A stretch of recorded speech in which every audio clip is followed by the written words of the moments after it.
साक्षात अनुभव किया।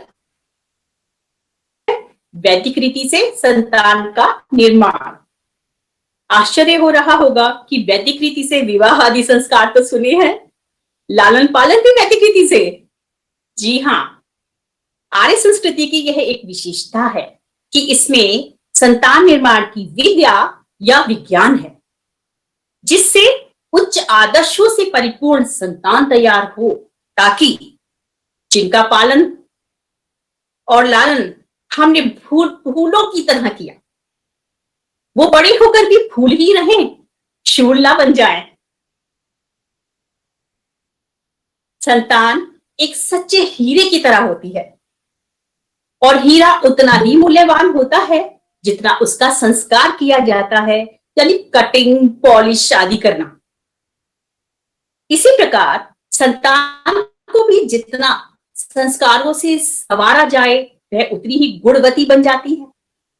संतानें मैकाले के द्वारा चलाई गई शिक्षा पाकर बड़ी हो रही हैं, और मैकाले ने बड़ी गहरी चाल चलकर हमारा अपनी भाषा के प्रति आत्मविश्वास का हनन कर दिया, जिससे आज तक भी हम बाहर नहीं आ सके हैं। आज भी जब हमें अपनी कोई बात सिद्ध करनी होती है, तो हमें पाश्चात्य विद्वानों का नाम लेकर बोलना होता है, उनका प्रसंग देना होता है। तो समय आ गया है कि हम वेदों की ओर लौटे, महर्षियों के द्वारा दी गई धरोहर का लाभ उठाएं, और अपने महान ग्रंथों और अपनी भाषा के प्रति जो खोया हुआ आत्मविश्वास है, उसे अपनी भावी पीढ़ी को लौटा दें। विचार करके देखिए कि माता पिता अपनी संतान के मुख से प्रेम व आदर के 2 शब्द की आशा करते हो, लेकिन उन्हें इसके बदले उपेक्षित और अभद्र आचरण मिले, तो इससे बड़ी विडंबना का विषय और क्या हो सकता है। एक उदाहरण, रात का समय है, पिता सो रहे हैं, उन्हें कुछ आवाज सी सुनाई देती है छत पर। वो उठ जाते हैं और अपने पुत्र को आवाज लगाते हैं, बेटा देखो कुछ आवाजें सी आ रही हैं। बेटा कहता है, पिताजी कुछ नहीं होगा, आपको ऐसे ही वहम होता रहता है, आप सो जाइए। पिता सोने की चेष्टा करते हैं, फिर से उन्हें आवाज आती है, वो उठते हैं, फिर से अपने बेटे को आवाज लगाते हैं, बेटा देखो तो सही, कुछ तो है, मुझे तो आवाज सुनाई दे रही है। बेटा थोड़ा और जोर से बोलता है, आप भी कुछ भी नहीं है, आप सो जाइए। पिता सोने की फिर से चेष्टा करते हैं, लेकिन फिर से उन्हें आवाज सुनाई देती है, और इस बार उनसे रुका नहीं जाता। वो उठ बैठते हैं, बाहर आ जाते हैं और बेटे से कहते हैं कि बेटा देखो, तो मुझे तो आवाज आ रही है, तुम एक बार देख लो। बेटा एकदम क्रोध में आ जाता है, कहता है, पिताजी आप तो बूढ़े हो गए हैं, आपको तो नींद आती नहीं, बस आवाजें सुनाई देती रहती हैं, लेकिन मुझे तो ऑफिस जाना है, सुबह से सारा दिन काम करना है, मुझे सोने दो। इतनी बात पिता के दिल पर क्या बीतती है, ये हम सब लोग अंदाजा नहीं लगा सकते। हमारे शास्त्रों में कहा गया है कि उपाध्यान दशाचार्य आचार्याणाम शतम पिता सहस्त्रम तु पितृन माता गौरवेण अति रिच्यते, अर्थात 10 उपाध्यायों से बढ़कर आचार्य, 100 आचार्यों से बढ़कर पिता और 1000 पिताओं से बढ़कर माता का स्थान होता है। पिता के बारे में मनुस्मृति में तो यहां तक कहा गया है कि पिता मूर्ति ही प्रजापति, अर्थात पिता पालन करने से प्रजापति यानी राजा व ईश्वर का मूर्ति रूप है। परंतु आज ये शिक्षाएं बच्चों को दी नहीं जाती।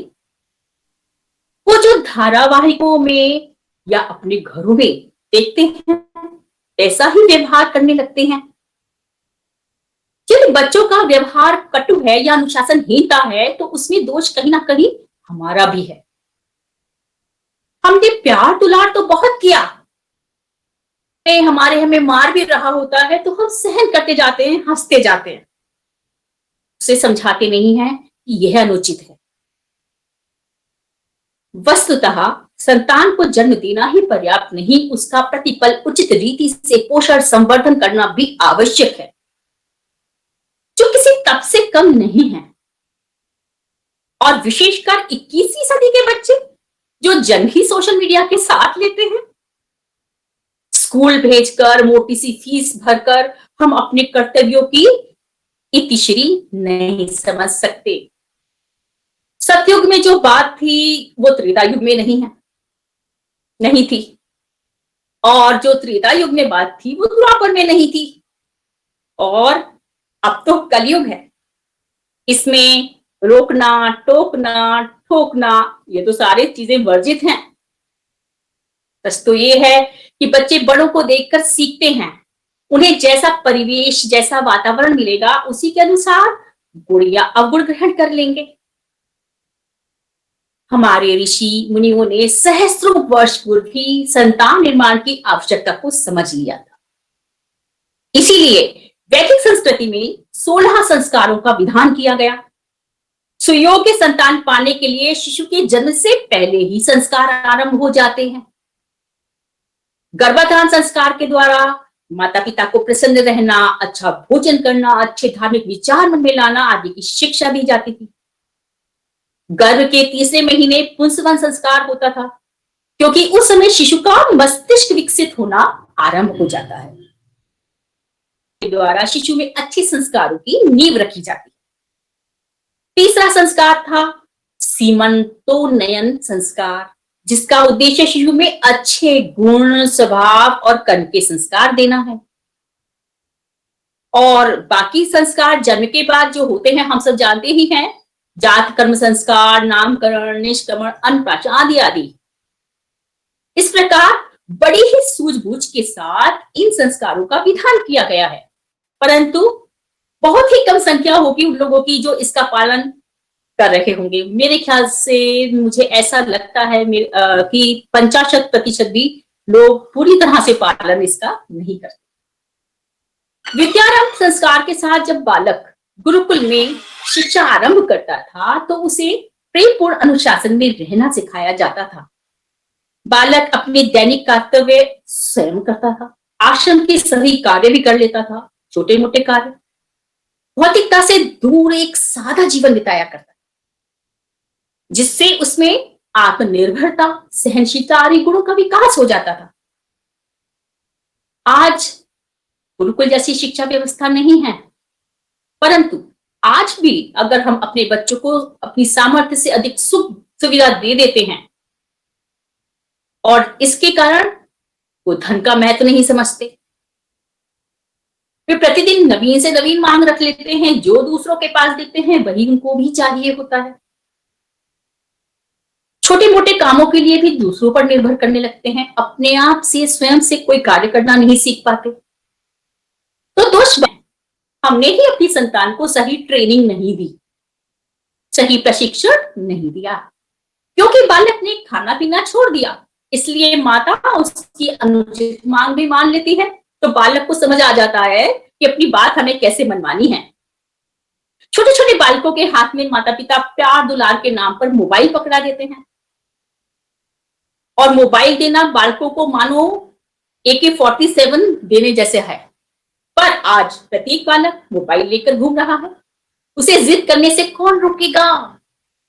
कौन समझाएगा कि उसकी कर्तव्य अकर्तव्य क्या है? लेकिन हम उसे स्वयं ही हिंसात्मक धारावाहिक दिखा देते हैं, फिल्में दिखा देते हैं, और फिर अपेक्षा करते हैं कि वो क्रोध ना करे, शांत स्वभाव वाला हो।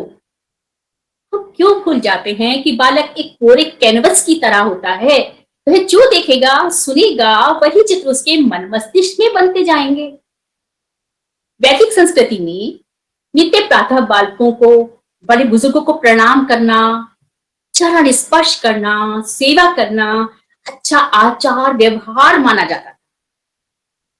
और अब बालकों को ये अपने ऊपर अत्याचार लगने लगा है। बहुत से वायरसों के टीके होते हैं, परंतु बच्चों के मन में ये जो बुरे विचार वायरस के रूप में प्रवेश कर लेते हैं, उनका कोई टीका नहीं होता।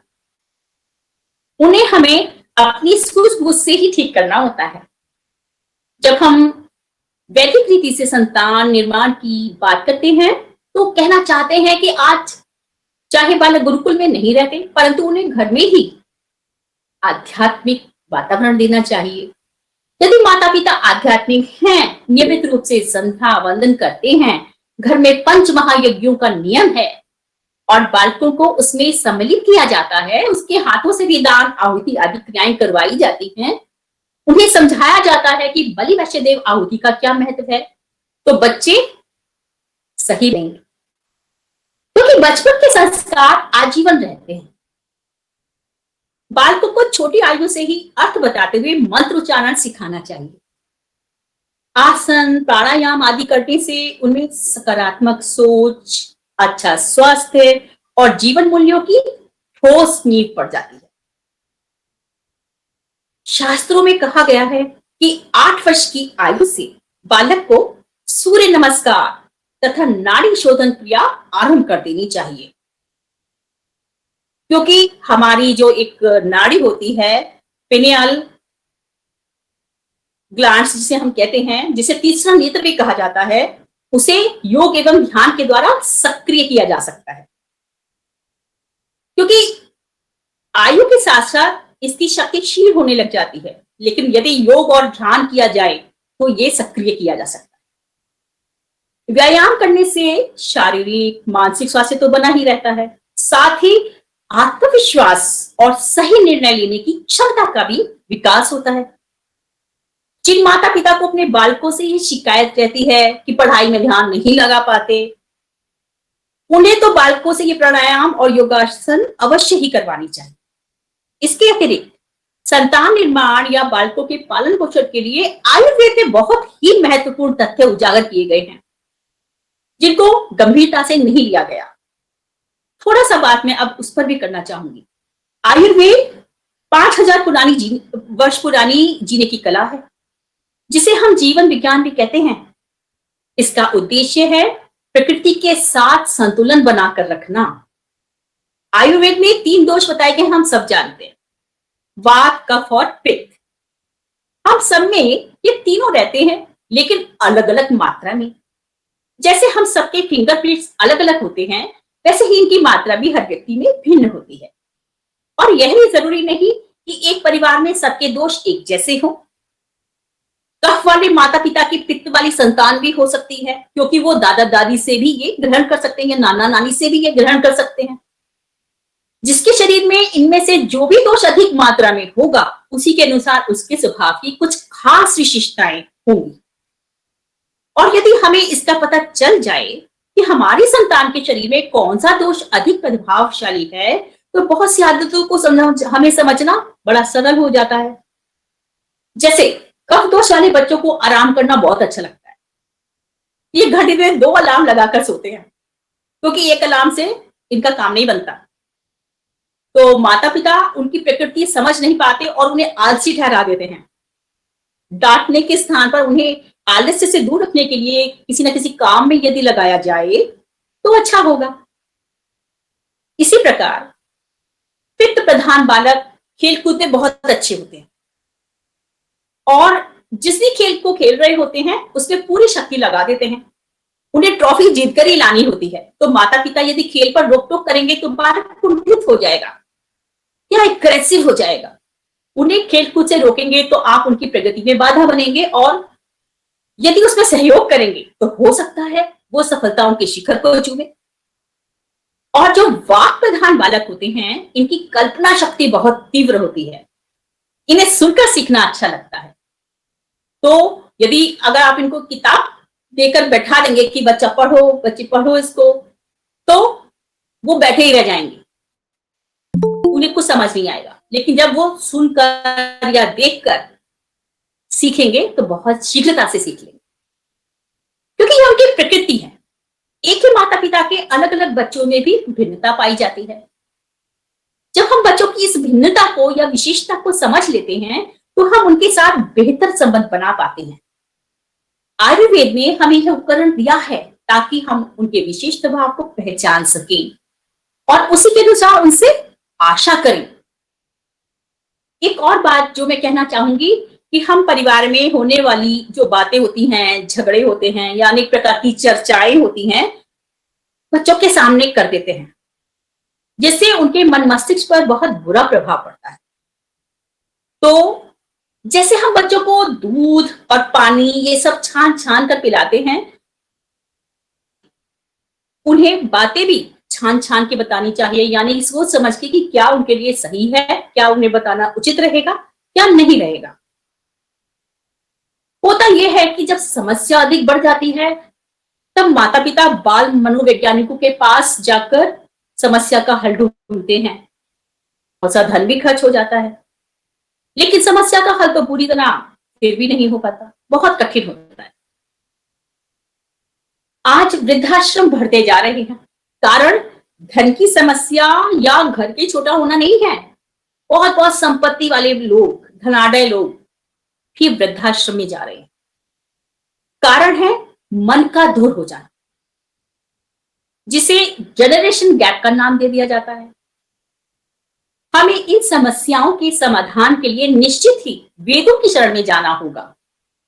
वे ही सच्चे मार्गदर्शक ग्रंथ हैं, जिनमें जोर देकर कहा गया है कि माता पिता द्वारा जन्म पाकर लालित पालित होने के पश्चात बच्चा जब बड़ा हो जाता है, तब माता पिता के प्रति उसके कुछ कर्तव्य हो जाते हैं, जिसका उसे पालन करना चाहिए।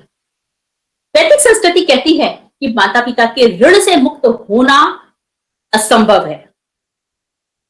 ऐसी शिक्षा पाकर संभवतः हमारा देश का युवा वर्ग अपने उत्तरदायित्व को समझेगा और यह देश सच में आर्य यानी सर्वश्रेष्ठ बन सकेगा। ओम शांति। बहुत बहुत धन्यवाद। बहुत सुंदर कल्पना जी, बहुत ही सुंदर, आनंद आ गया। बिल्कुल, बहुत ही समय हो रहा था तो मैंने नहीं के साथ बहुत अच्छे, बहुत अच्छे। लेकिन ये जो विषय है इस पर आपने बहुत ही कसी हुई, जो कहते हैं ना पटकथा, जिसमें कहीं कोई लूज नहीं, बहुत सारे छोटे छोटे आपने बहुत ही प्रभावी जो व्यावहारिक बातें हैं उनको उदाहरणों के माध्यम से बड़ा ही सहज रूप में समझा दिया। और देखिए, समझदार के लिए तो इशारा ही काफी होता है। आज के समय की आवश्यकता है अवनीश जी, आज के समय की आवश्यकता है। कोई मौज मस्ती करने का या किसी भी प्रकार से ऐशो आराम करने का साधन नहीं, बल्कि एक तपस्या है जिसमें किसी भी व्यक्ति को, जो भी वैदिक संस्कृति से जुड़ा है, भारतीय सभ्यता को समझता है, जानता है, उसे अपनी संतान को अपने से अधिक योग्य बनाना चाहिए। और उसके लिए जितनी भी तपस्या, जितना भी प्रयत्न वो कर सकता है, उसे अवश्य ही करना चाहिए। तो इस प्रकार से आपने बहुत ही संक्षिप्त समय में और बहुत ही अच्छी, जितनी भी सहज बातें हो सकती थी वो आपने प्रस्तुत की। आपका बहुत बहुत धन्यवाद। मैंने आपको बताया कि आप यूनिवर्सिटी में हैं, तो जाहिर सी बात है कि इतना अच्छा सम्मोहक बोलती है। एक बात मैं कहना चाहती हूँ, अगर आप सुन पा रहे हो, कि मैं सेवानिवृत्त हो गई हूँ। मैं अब काम नहीं कर रही हूँ। मैं 60 इयर्स पूरा कर चुकी हूँ, सेवानिवृत्त हूँ। अरे आचार्य जी, ये और भी आपने बड़ी अच्छी बात बताई। कनाडा से कि आप इसका मतलब आयुर्वेद की जीवन पद्धति पर अवश्य चलती होंगी, क्योंकि जहां तक मैं ये जो आभासी चित्र आपका देख पा रहा हूँ, मुझे ऐसा लगता नहीं है। मैंने तो आपको बहन जी कह दिया, जबकि मुझे माता जी कहना चाहिए। आपको क्षमा चाहूंगा इसके लिए, धन्यवाद। और कार्यक्रम में देखिए, मैं आपसे पहले पूर्व में निवेदन कर रहा था कि अगले सप्ताह 23 दिसंबर को अमर हुतात्मा स्वामी श्रद्धानंद जी का बलिदान दिवस है, और इसके उपलक्ष्य में वैदिक संस्कृति प्रचार संघ और महर्षि दयानंद निर्वाण स्मारक न्यास अजमेर के संयुक्त तत्वावधान में हम एक कार्यक्रम आयोजित कर रहे हैं, जिसकी अध्यक्षता डॉक्टर श्रीमान गोपाल जी बाहेती करेंगे। आप पूर्व विधायक रहे हैं पुष्कर के, और वर्तमान में कार्यकारी प्रधान है न्यास के, महर्षि दयानंद निर्वाण स्मारक न्यास के, और वे आज हमारे इस कार्यक्रम में उपस्थित हैं। तो मैं उनसे एक विनम्र अनुरोध करूंगा कि उन्होंने हमारा कार्यक्रम ये जितना भी सुना है, शायद मैं समझता हूँ पूरा ही सुना होगा। बीच में मैं ही भूल गया कि आपका स्वागत करने के लिए आपको जो है 2 शब्द मैं कहता स्वागत में। तो मैं आपसे विनम्र अनुरोध करूंगा कि आशीर्वचन के कुछ 2-3 मिनट में शब्द कहना चाहे वे कहें। और उसके बाद हमारे साथ में माता जी हैं सुदेश जी, तो शांति पाठ के लिए मैं उनसे विनम्र अनुरोध करूंगा, यदि वे उपलब्ध हो तो अवश्य ही शांति पाठ कार्यक्रम में आदरणीय गोपाल जी बाहेती को सुनेंगे। 1 मिनट देंगे। सरोजनी जौहर बोल रही हैं। सभी बहुत हाँ जी, कनाडा से मैं जी। बहुत बहुत बहुत जी। धन्यवाद करना चाहूंगी और बहुत आनंद आया। कल्पना जी का विशेष तौर पर धन्यवाद करना चाहूंगी, जिन्होंने सरल सुबोध हमें इतना अच्छा सुंदर व्याख्यान दिया, और धन्यवाद। इसके लिए मैं बहुत बहुत प्रेरित हूँ और आदर करती हूँ। और मनीषा जी और हेमंत जी का भी मैं बहुत बहुत धन्यवाद करना चाहती हूँ। बहुत आनंद आया। जी माता जी, बहुत बहुत धन्यवाद। बहुत बहुत धन्यवाद आपका, बहुत बहुत धन्यवाद जी। अब सुनते हैं, अब आशीर्वचन के रूप में मैं माननीय डॉक्टर गोपाल जी बाहेती से। जी, आवाज आ रही मेरी? जी हाँ आ रही है जी प्रधान जी, बिल्कुल। जी हाँ प्रधान जी, आ रही है आवाज, प्रस्तुत कीजिए। अवनी जी आवाज आ रही है मेरी? आपकी आवाज बहुत अच्छी आ रही है। आवाज आ रही है क्या? हेलो अवनी जी, आवाज आ रही है जी क्या? हाँ, आपकी आवाज आ रही है जी, आ आपकी रही है आवाज प्रधान। बिल्कुल आ रही है।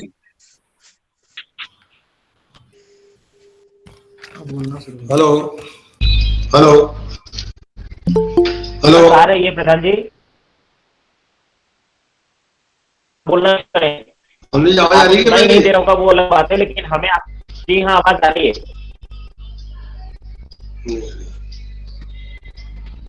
उन्हें पता नहीं चलेगा, तो सिर्फ उन्होंने जो माइक लगाया हुआ है उसे लगा के फिर आवाज आती है। आपको आवाज उनकी थोड़ी आएगी, आपने बोलना शुरू कर वो उनका आवाज आ रही है मेरी। मैं दिखा रहा।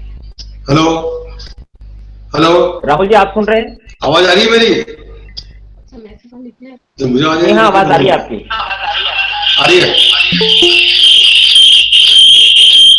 आज के कार्यक्रम की मुख्य वक्ता आदरणीय डॉक्टर कल्पना जी, संयोजक भाई अवनीश जी, अन्य प्रतिभागी भाई हेमंत जी, मनीषा जी, सभी आयोजकों को मेरा सादर नमस्ते। बहुत अच्छी बात है कि आपका ये वैदिक संस्कृत संघ नियमित रूप से वेबिनार के माध्यम से ये आयोजन करता है, और आप लोगों ने कोरोना काल का जो उपयोग किया उसके लिए मैं आपको बहुत बहुत बधाई देता हूँ, बहुत साधुवाद देता हूँ। डॉक्टर साहब का जो विषय था वो था संतान निर्माण का। एक समाज के बहुत बड़े विद्वान हुए प्रोफेसर रतन सिंह जी, वो हमेशा एक बात कहते थे कि जब से आज समाज में पारिवारिक सत्संग खत्म हुए, जब से आर्थिक वार्ताएं समाप्त हुई, तब से आज समाज में संकट आया कि नई पीढ़ी आज समाज में नहीं आ रही है। और इन सब बातों को ध्यान में रखते हुए हमें देखना होगा कि हम जो आज समाज में काम करने वाले लोग हैं, हमारे बेटे, हमारे पोते, हमारे भाई, हमारी बहनें, हमारे परिवार के लोग भी आज समाज से जुड़े हैं। और उसका एक ही इलाज है कि यदि हम परिवार में सत्संग करेंगे, परिवार में आयोजन करेंगे, तो उनमें संस्कार आएंगे और तब जाके वो आज समाज में आएंगे। और जब तक वो संस्कार से जुड़ेंगे तब तक ये पीड़ा हमेशा रहेगी। आज मैं देखता हूं कि आर्य समाज के जो साप्ताहिक सत्संग है उनकी संख्या निरंतर कम होती जा रही है, और विशेषकर काले बाल वालों की संख्या। इसकी वजह है कि स्वामी दयानंद जी ने जो आर्य समाज के 10 नियम लिखे, वो 10 नियम आर्य समाज के रचनात्मक कार्य करने के नियम है। यदि उन नियमों को लेकर के हम कार्यक्रम बनावे, उन नियमों को लेकर के हम कोई डिबेट करें, उन नियमों को लेकर के प्रतियोगिता करें, हम स्कूल छात्रों से वार्तालाप करें, बहनों से वार्तालाप करें, तो निश्चित रूप से आर्य समाज के प्रचार को गति मिलेगी। और साथ ही जो पीड़ा जो हो रही है कि नई पीढ़ी का निर्माण कैसे किया जाए, उससे मुक्ति मिलेगी। आर्य समाज के दूसरे नियम में जहां स्वामी दयानंद जी ने ईश्वर के गुणों का वर्णन किया, निराकार, निर्विकार, अनादि, अनंत, अनुपम, सर्वधार, सर्वांतर्यामी, अजर, अमर, नित्य, पवित्र सृष्टि करता है। उसमें 5 गुण परमात्मा के ऐसे हैं जो हम भी दान कर सकते हैं। दयालु, निर्विकार, पवित्र और न्यायकारी। अभय बन सकता है। अभय से मानने से यहाँ पर क्या है, करना डरे और न डरावे, काम चलने वाला, आपको डरावे भी नहीं। आप दयालु, किसी को पीड़ा नहीं देवे और उसकी पीड़ा में आप खुद तकलीफ महसूस करें तो आप दयालु हैं। केवल आपने सिंपैथी शो कर दी, इससे काम चलने वाला नहीं है। आपकी तकलीफ देख करके तुलसीदास जी ने चौपाई लिखी है कि निज दुख गिरीशम रज कर माना, मित्र दुख रज मेरु समाना। कि आपका दुख यदि पहाड़ के बराबर भी है तो उसे मिट्टी जितना मानो, और मित्र का दुख यदि मिट्टी के समान है तो पहाड़ जितना मानो। आगे वो लिखते हैं कि जेन मित्र नहीं होई दुखारी, तिन्हीं विलोकत पातक बारी। जो मित्र को दुख को देख करके दुखी नहीं होता है, उसको देखना ही पाप है। तुलसीदास जी यहां तक कहते हैं। तो स्वामी जी कहते हैं दयालु, परमात्मा दयालु है, आप भी दयालु बन सकते हैं। परमात्मा निर्विकार है, आप निर्विकार बन सकते हैं। आप विकार से दूर रह सकते हैं, आप विकार नहीं बन सकते हैं। परमात्मा पवित्र है, आप भी पवित्र बन सकते हो। परमात्मा न्यायकारी है, आप भी न्यायकारी बन सकते हो।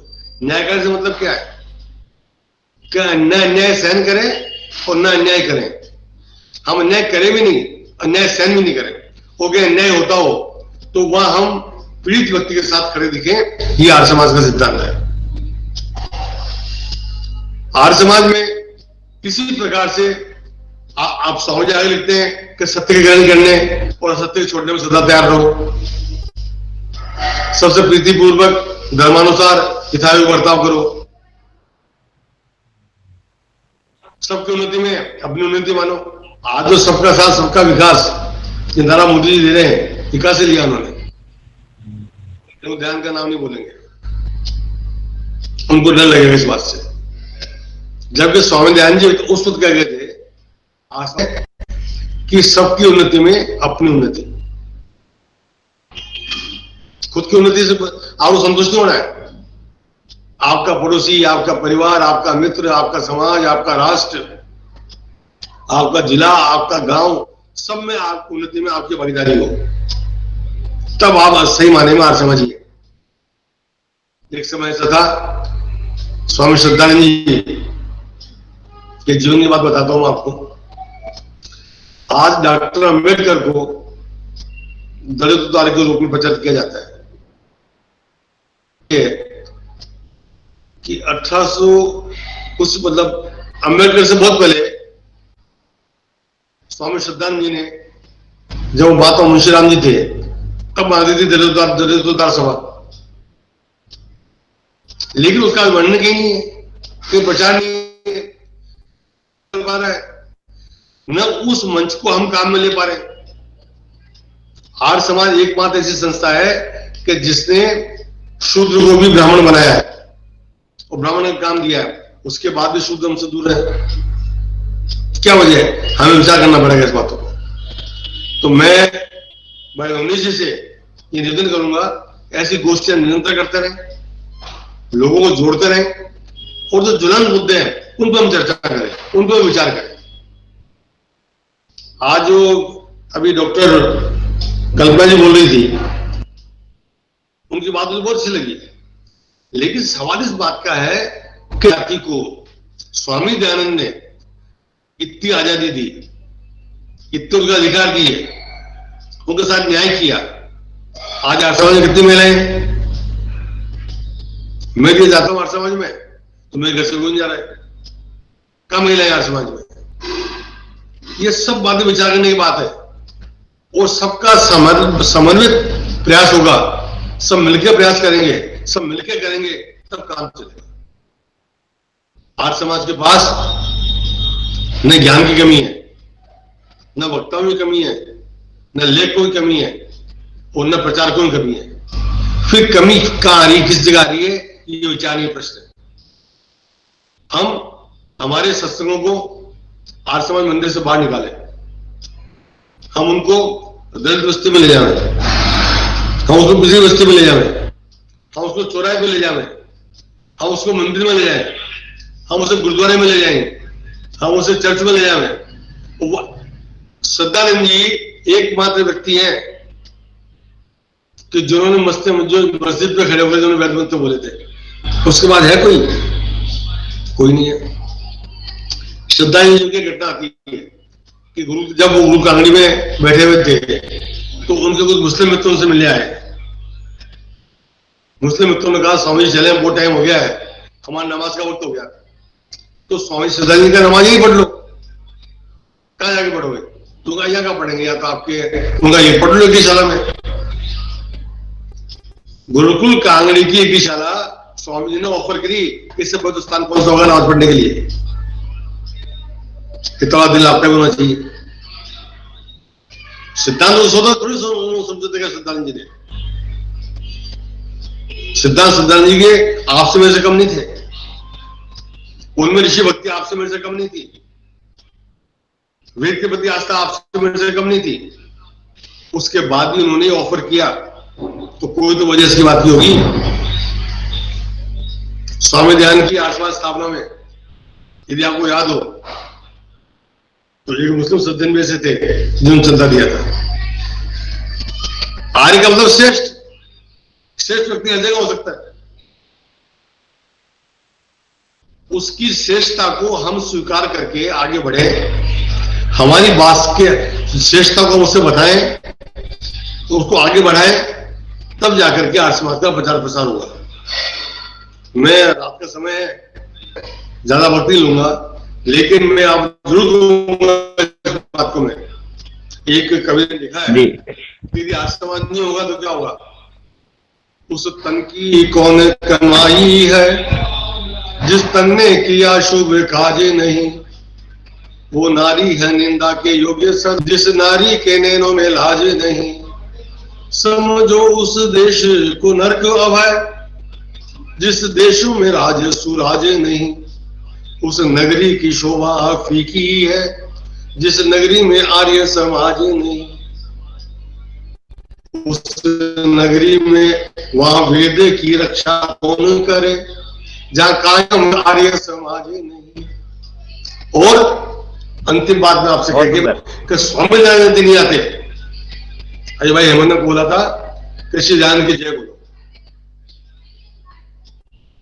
अभी आपने सब सुना, हमने ठाकुर जी ने लिखा है कि दयानंद नहीं होते, स्वामी दयानंद यदि नहीं आते तो क्या होता? वो शंकासुर पुराणिकों के हिसाब से तो स्वामी दयानंद थे जो वेद आलस के रूप में शंकासुर को मार के वेद तो लिखते ठाकुर कभी कि वेद के भेद कहाँ खुलते, पुराने की प्रतीत होती न होती, खुलती न गप्पों की पोल धड़ाधड़, खोटे खरे की कसौटी न होती, हिंदू न हिंदी न हिंद रहता, तन पर फटी लंगोटी न होती। अरे ठाकुर राम के वंशज पे गौ बोटी तो होती पर चोटी न होती। वाह, बहुत सुंदर, बहुत सुंदर। आर्य समाज गांव को आगे बढ़ाए। अवनीश जी आपका बहुत बहुत आभार, बहुत धन्यवाद। परमात्मा आपको वो शक्ति दे। बहुत